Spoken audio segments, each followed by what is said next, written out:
So Viju asked me to talk about endometrial cancer, and there actually quite a lot of things has changed or have changed over the last couple of years, but I decided to focus my talk on what's new in endometrial or in the adjuvant treatment, and how that the evidence for what we do now in adjuvant treatment, how that evolved over the last almost 20 years, well, actually a little bit more than 20 years.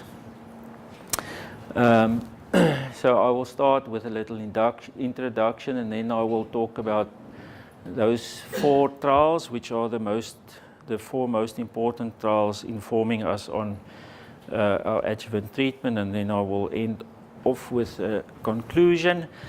So endometrial cancer is quite common. It's not as common in South Africa as cervical cancer, as you know, but in the more developed world, that is the most common gynecologic cancer. Fortunately, most women present in a very early stage, which means that the outcome generally with endometrial cancer is good. The survival is good. The traditional surgery used to be a hysterectomy, whether total abdominal or laparoscopic, and with the removal of both ovaries. Even now, lately, the matter whether you should remove the ovaries at the time of your surgery is becoming contentious. And I don't even want to go in the whole contentious issue about pelvic lymph node dissection and sentinel nodes. That's a talk totally on its own. But adjuvant treatment has been quite controversial over many years, but I think we've got now better evidence to help us and guide us with regards to adjuvant treatment. I think you're all familiar with quite a number of prognostic factors. The first came out after the landmark study of Kriesman, which identified depth of myometrial invasion and grade of tumor as the most important prognostic factors. But there are also things like lymphovascular space invasion, age of the patient, and others which are important. Okay, so the first study, the so-called PORTEC-1 study, was published in the Lancet in 2000. It came out of the Netherlands. It was a multi-center, prospective, randomized controlled trial, because at that stage, a large majority of patients had whole pelvis irradiation following their surgery, and they actually started thinking about that and asked the question, well, is it really necessary? So patients who were included all had an endometrial adenocarcinoma. The staging at that stage is different to what we use now. It changed in 1999, but this was the previous staging, so it was a stage 1B grade 2 to the registrars who are fairly new. The grade refers to the pathologic grading of the tumor. Stage 1C, grades 1 to 3. All patients had a THBSO, no pelvic lymph node dissection. Surgeons were allowed to sample nodes if there were macroscopic abnormal nodes. And then the intervention that patients were randomized to or not was external beam radiotherapy in the form of to a total dose of 46 gray in 23 fractions, and the control group had no treatment. The primary endpoints were overall survival and local regional relapse. Secondary endpoints, they looked at treatment-related morbidity and survival after relapse, and the analysis was done on an intention to treat basis. So don't try and read this. This is just to show that the two groups were comparable with regards to demographics and pathologic features. So they were comparable groups. This is also a very busy table, but I just want you to first look at local regional relapse. That was one of the primary outcomes.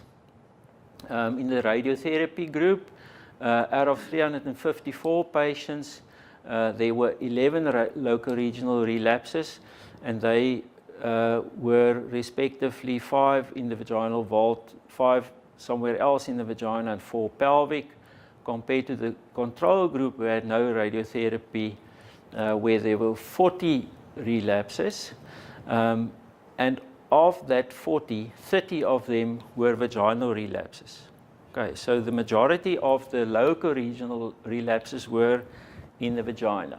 So, and that was significant, statistically significant. If you consider distant metastases, 2 groups were the same, 24 and 20. And if we look at survival, although the p-values aren't given here, 57 patients died in the radiotherapy group compared to 48 in the control group over a 5-year follow-up period. And there you can see the breakdown of the causes of death. So on a Kaplan-Meier graph, you will see that statistically significantly more patients had local regional relapse. Survival were not or different between the 2 groups. Then the secondary outcomes, looking at adverse effects, almost 2/3 of the patients in the radiotherapy group had treatment-related symptoms, of which 7 had to discontinue radiotherapy because of side effects. And about 15%, fortunately, most patients will only have acute side effects. Only 15% had late complications in total, but comparing the radiotherapy group to the control group, there was a significant difference. Fortunately, only 7 patients had severe side effects, that's grade 3 side effects, of which gastrointestinal symptoms like dysentery, abdominal,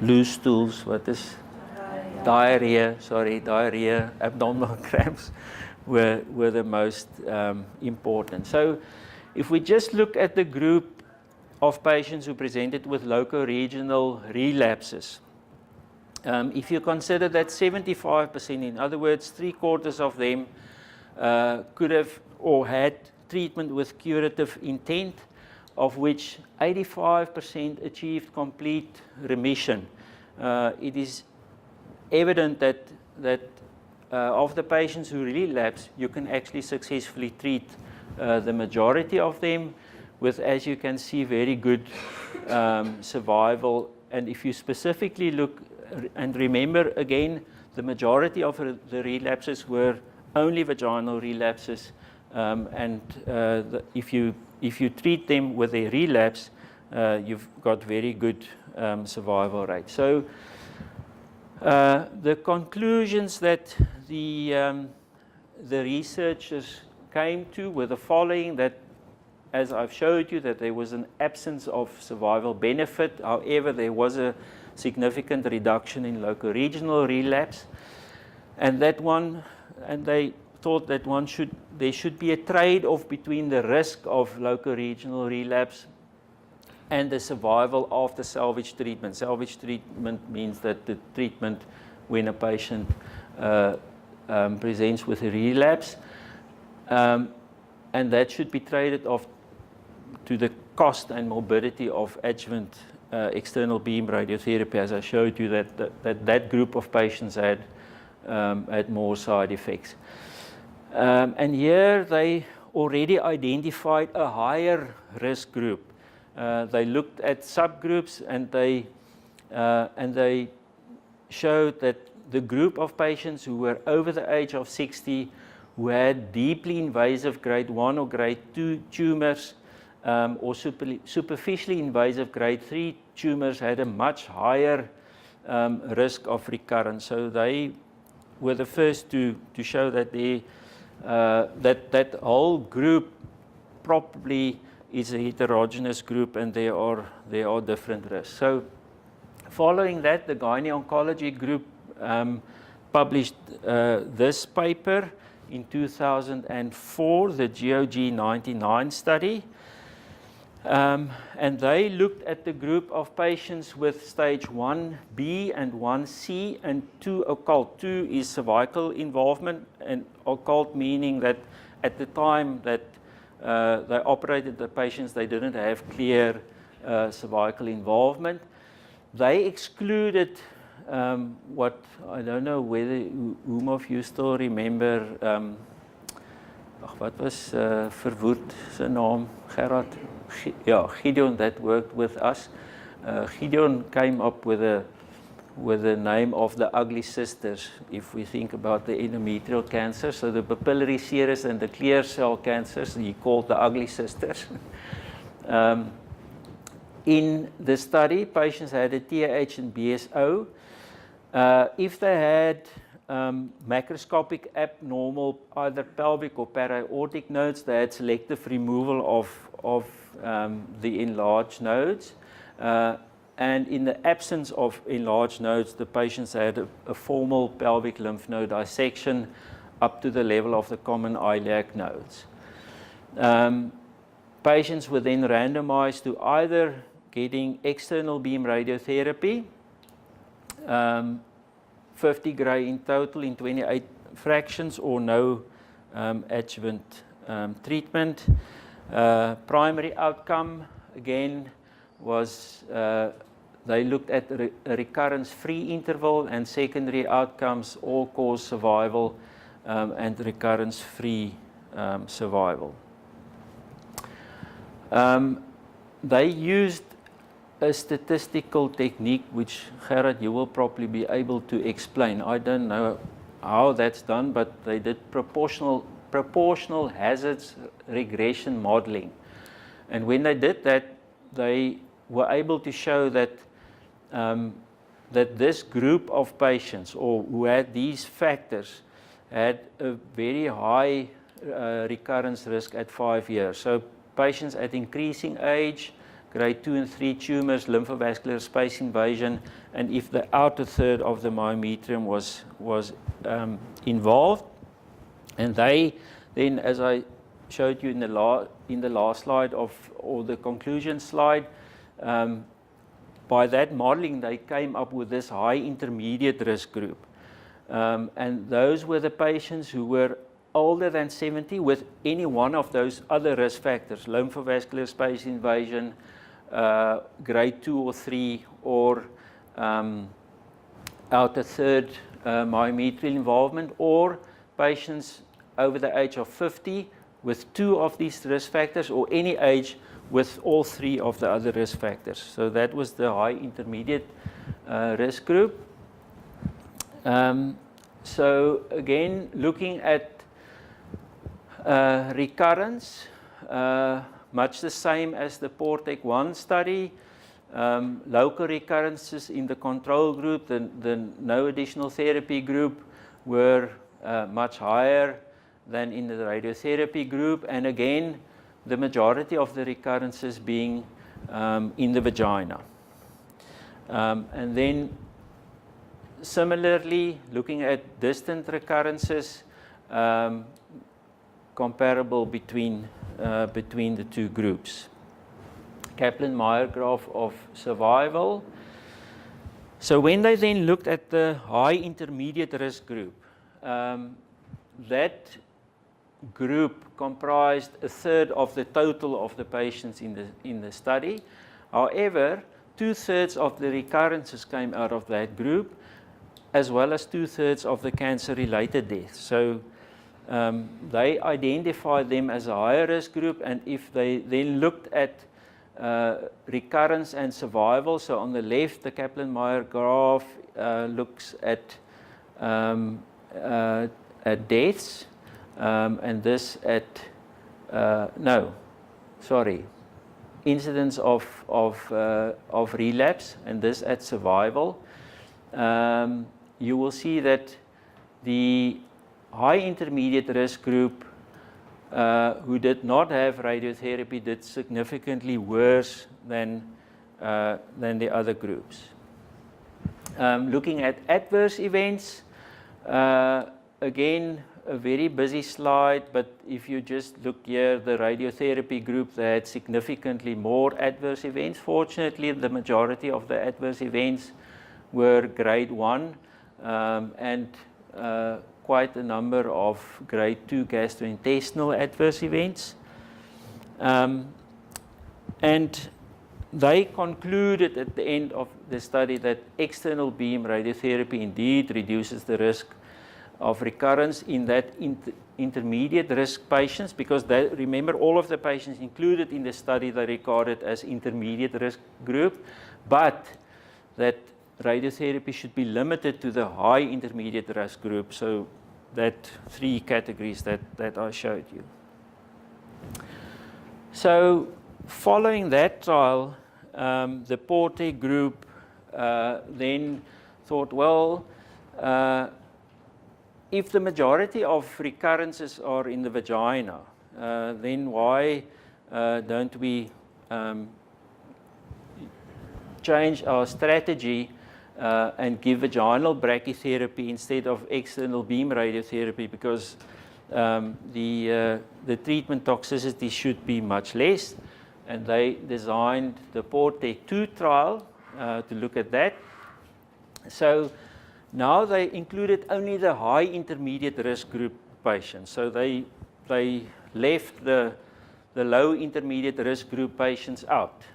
So patients above the age of 60 with stage 1C grade 1 and 2 or 1B grade 3 tumors, patients with stage 2A at any age, but they excluded in that group the patients that had grade 3 tumors and more than 50% myometrial invasion, and they also now excluded the papillary serous and clear cell tumors. Surgery was again THBSO and only the removal of suspicious nodes, so they did not include pelvic lymph node dissection in the surgery. And the interventions that the 2 groups were randomized to was 46 gray and 23 fractions of external beam radiotherapy compared to brachytherapy with a vaginal cylinder. Primary endpoints, vaginal recurrence, and secondary endpoints, local regional recurrence, distant metastases, overall survival, and the rest as you can see on the slide. Again, intention to treat analysis was followed. Patients were followed up 2 to 4 weeks after radiotherapy, then 3 monthly for the first 2 years and 6 monthly for the next 3 years. Side effects were graded according to a validated grading system. There was central pathology review, which I didn't tell you. Most of the previous studies showed that pathology does change quite a bit if you send it to different groups. So there was central pathology review.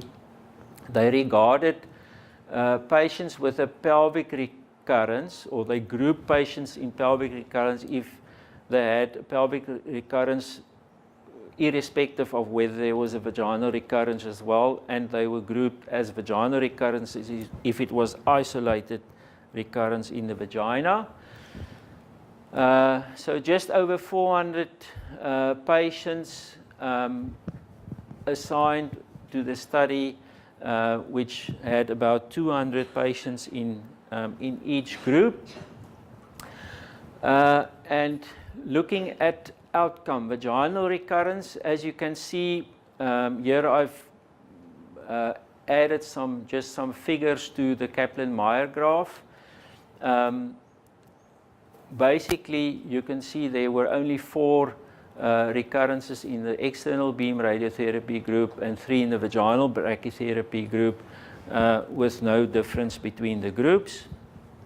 Pelvic recurrences were still statistically significant more, but if you look at the total numbers, there was only 1 in the external beam radiotherapy group compared to 8 in the brachytherapy group, although it was statistically significant with a p-value of 0.02.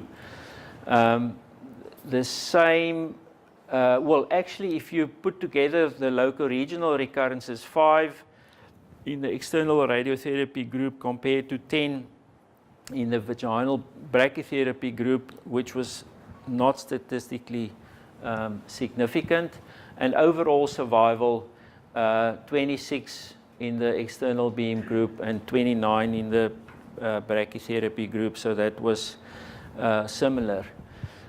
Looking at toxicity at the top, the gastrointestinal toxicity of the external beam group, the whole pelvis irradiation group compared to brachytherapy, and the grades are just in different colors.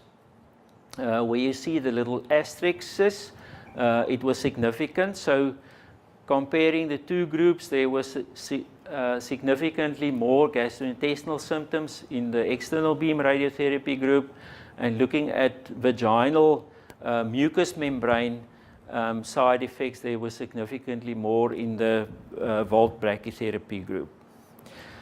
So in the end, they concluded that in the high intermediate risk group, which comprises about 30% of all patients with endometrial cancer, that you can actually safely treat them with adjuvant vaginal brachytherapy instead of giving them whole pelvis irradiation, because the vaginal control, loco-regional recurrence, overall survival, all of these things were similar. And actually, the quality of life and gastrointestinal side effects in the brachytherapy group were better than in the external radiotherapy group. So that sort of sorted out the low-risk patients and the high intermediate risk group patients, but there's also a group of patients who have high-risk disease. They form about 15% of all patients with endometrial cancer. And they are specifically patients who are at stage 1 with grade 3 tumors, poorly differentiated tumors with deep invasion into the myometrium or lymphovascular space invasion, patients with stage 2 or 3 endometrial cancers, and then the non-endometrioid groups, the so-called ugly sisters, the papillary serous and the clear cell tumors, because they do much worse.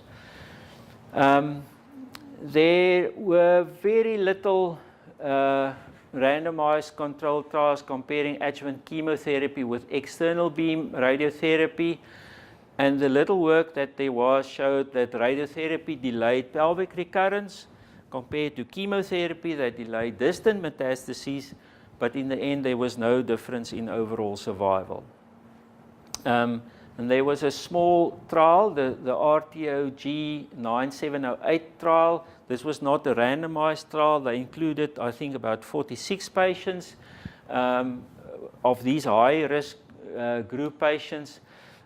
They treated them with 45 grain 25 fractions of external beam radiotherapy. And in addition, they gave cisplat on day 1 and day 28 of their radiotherapy, followed by vaginal brachytherapy, and then at the completion of radiotherapy, patients also got 4 cycles of combination of cisplat and paclitaxel.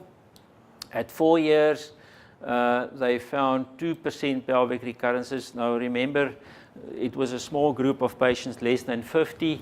2% had regional recurrences, 19% with distant recurrences, and a fairly good overall survival and disease-free survival. So that led to the PORTEC-3 trial, which was published, as you can see, only very, very recently. So this is quite hot off the press. It was an open-labeled, randomized phase 3 trial performed by the Gynecological Cancer Intergroup. So recruitment now was much wider. The PORTEC 1 and 2 trials, patients were only recruited in the Netherlands, but now they recruited from other centers in Europe, as well as the UK and Australia and New Zealand. 103 centers participated in the trial. So patients eligible or included in the trial were those with endometrioid tumors who had a stage 1A. So this is now the new FIGO staging. So stage 1A now includes all patients up to 50% of myometrial involvement. So 1A grade 3 with lymphovascular space invasion, and stages 1B grade 3 and stages 2 and 3. They included, of course, the papillary serous and clear cell tumors, all the way from stages 1A to 3, but in the 1As, they only included the patients that had some myometrial involvement. Remember, the new 1A includes all the patients who only have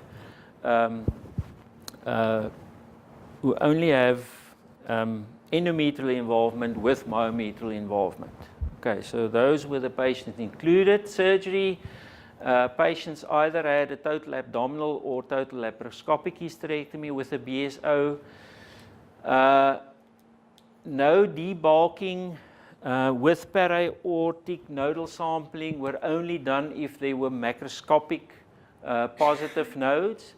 And patients with serous, papillary serous and clear cell tumor had full surgical staging. So those patients also had omentectomy performed together with a full lymphadenectomy. Patients were equally allocated to the two groups, and the one group got chemoradiotherapy and the other group got radiotherapy. I will show you now how that was given, and again central pathology review. So the patients that had radiotherapy, they had external beam radiotherapy, 27 fractions to a total of 48.6 gray.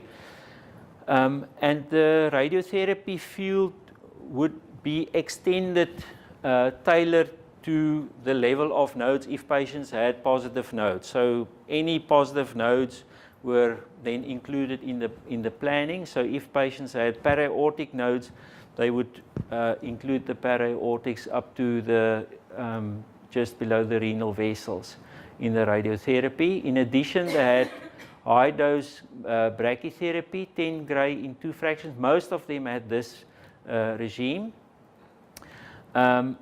So that was standard. All patients got that. The patients in the chemoradiotherapy group, in addition, they got cisplat in week 1 and week 4 of the radiotherapy, and then after completion of radiotherapy, they got carboplatin paclitaxel 4 cycles at 3 weekly intervals. Sometimes they had to extend the interval due to side effects. Outcomes, they had co-primary outcomes of overall survival and failure-free survival, and then the secondary outcomes being recurrence, vaginal, pelvic or distant, again treatment-related toxicity and quality of life. Again, just to show you that the groups were evenly matched, just over 340 patients in each group. So if we look at deaths, in the chemo rad group there were 61 deaths, 75 in the radiotherapy group. Deaths attributed to the endometrial cancer, 50 of the 61 in the chemo rad group, and 68 of the 75 in the radiotherapy group. The other causes of death were either second carcinomas, intercurrent disease, treatment for the metastases, and 2 in each group had an uncertain cause of death. So looking at the Kaplan-Meier graphs, again for overall survival, comparing the two groups, the chemo radiotherapy group, the overall survival at 5 years, 81, almost 82%, and almost 77%. That was not statistically different. However, the failure-free survival, there you will see the p-value. The failure-free survival was statistically significant and better in the group that had chemoradiotherapy. Sorry.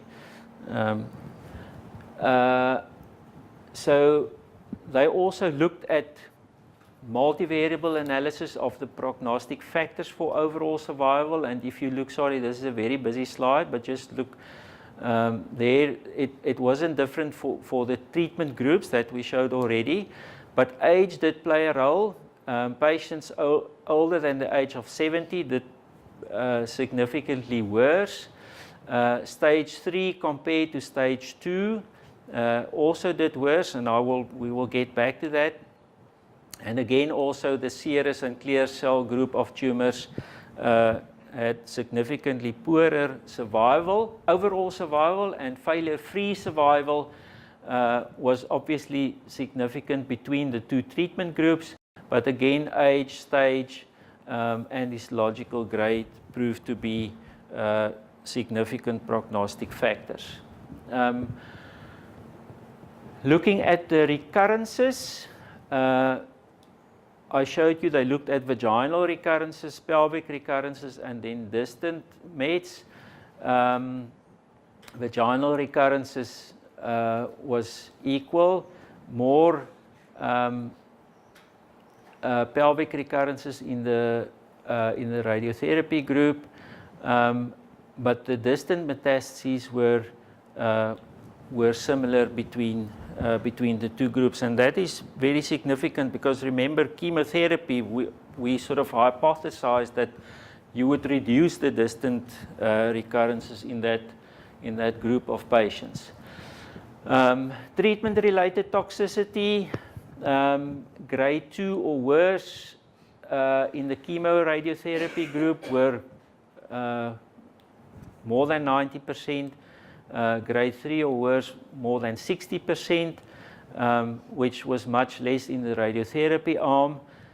Fortunately, 12 months after treatment, there were no significant differences.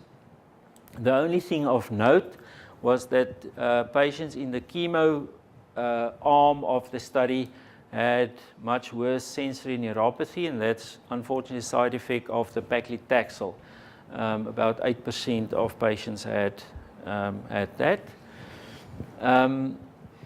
Now, looking at stages, comparing the different stages, and looking specifically at failure-free survival and overall survival.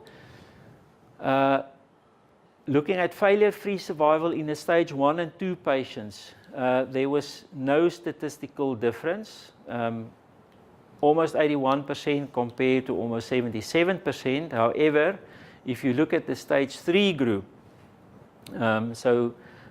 patients with positive nodes or serosal involvement of the uterus, there was a much higher, or the overall survival was better in the chemoradiotherapy group as well as the failure-free survival, and significantly so.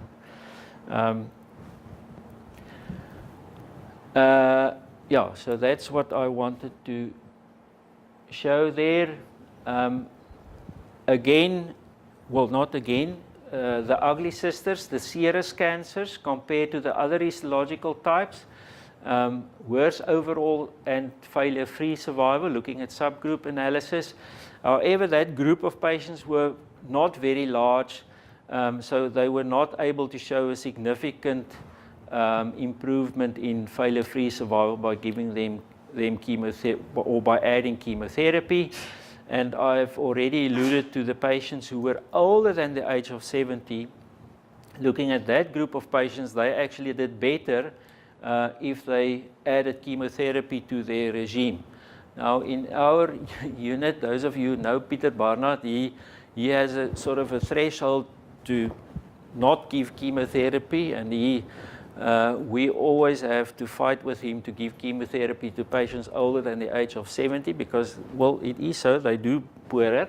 But I think we will now use this to convince him to actually give chemotherapy to patients over the age of 70 who fit this group. So The conclusions that the authors and the researchers drew were the following: that chemoradiotherapy compared to radiotherapy, remember, in the high-risk group of patients, improved failure-free survival, did not improve overall survival, and there was a significant improvement in the failure-free survival, especially of patients with stage 3 disease.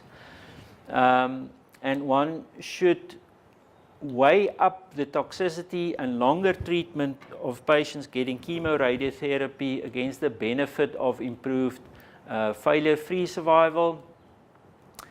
And their recommendation is that patients with high risk, stage 1 and 2 disease should only be treated with adjuvant radiotherapy, and because of their data that patients with stage 3 disease should actually be treated by adjuvant chemoradiotherapy. So this is a very busy slide. Those of you know, Jenny, you can maybe just show them the little booklet. Together with the UCT unit, we compile a little oncology protocol booklet, which we revised now recently. Well, that's the old one. The new one hasn't been printed yet, but it is in the process of being finalized. So this is our protocol that we now propose, and that we will include in a new protocol booklet based on the evidence that I've showed you now. And I'm not going to go through all of that. But that is our recommended adjuvant treatment from now on based on the evidence that I've provided. Thank you.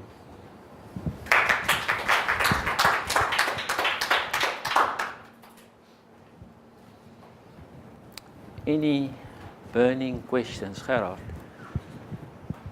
Well.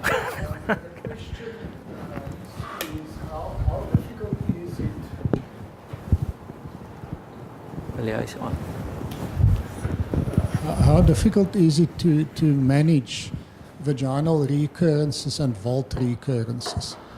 It's not very difficult. As I showed you, those patients actually do fairly well. So, yeah. So that is one of the things that you should include even in the patients that you are just offering vaginal brachytherapy. You should tell them that even if they choose not to have adjuvant radiotherapy, that most of these patients are salvageable by treating them if they then do present with their recurrence. And many patients actually, when you tell them that, they're very happy to walk away and not having adjuvant treatment, because they know if they do recur, there's a high likelihood that they will be treated successfully. Then just a comment on multivariate analysis. That means that there's various factors that you think are associated with outcome, but they are not independent from one another. Yeah. For instance, older age people actually have poorer grade tumors. Yeah. So they're not completely independent. Now, but you want to know which of those on their own influences outcome. Then you do a multivariate analysis by which you actually only look at one while you standardize for the others. And then you can see whether that factor on its own plays a role. And I think there were 5 that definitely on their own did influence outcome. And then just the Kaplan-Meier curves. You've all seen them now. That's a form of a life table analysis.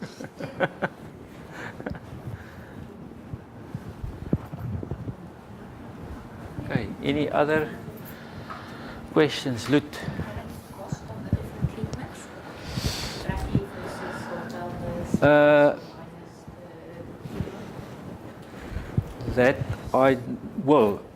It's much more expensive to give a patient chemotherapy, obviously, but even just external beam radiotherapy compared to vault brachytherapy. The vault brachytherapy that we give are only 4 treatments, compared to a 6-week treatment of external beam. So it's much, the real cost is much less. But I can't give you a rand and cent, but it's substantially. Yeah. Especially chemotherapy is very expensive. I was just wondering if there is any role in doing more aggressive surgery initially for the endometrial cancer. And I'm not sure what the exact mechanism of the recurrence is, if it is because of residual disease or is it... Can I put Liana on the spot, seeing that she's our fellow and close to her exam? So what do you mean by more aggressive surgery? Radical hysterectomy, or removing a bit of the vaginal cuff at least. Liana, what do you think? This is now the teaching moment. Is it a goeie teaching moment? It's already done.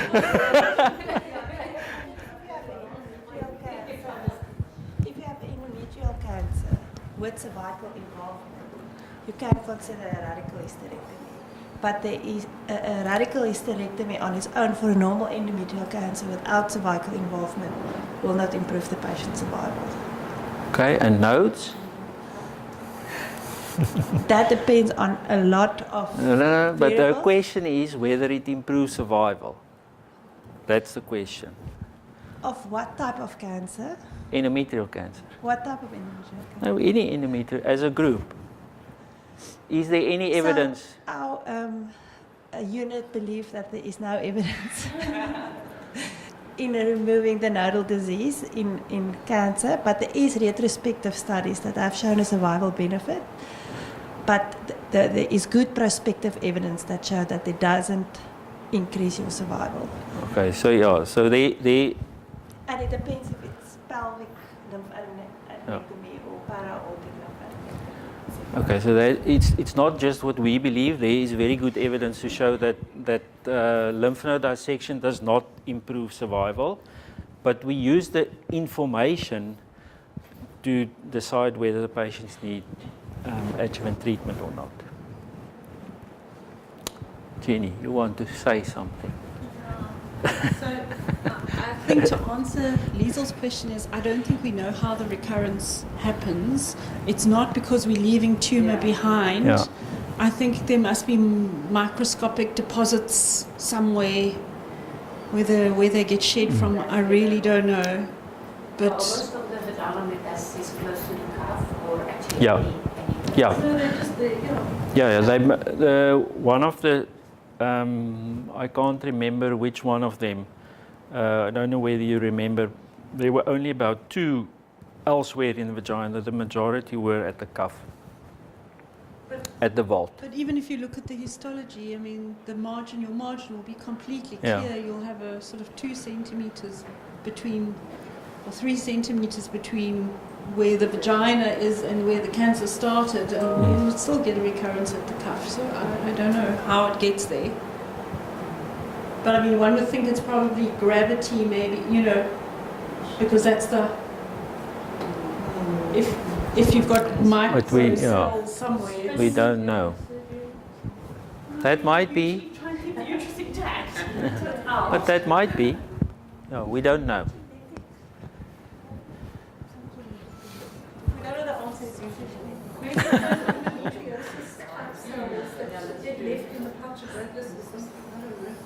There's now a lot of molecular work starting to happen in endometrial cancer as well, so maybe we will get an answer.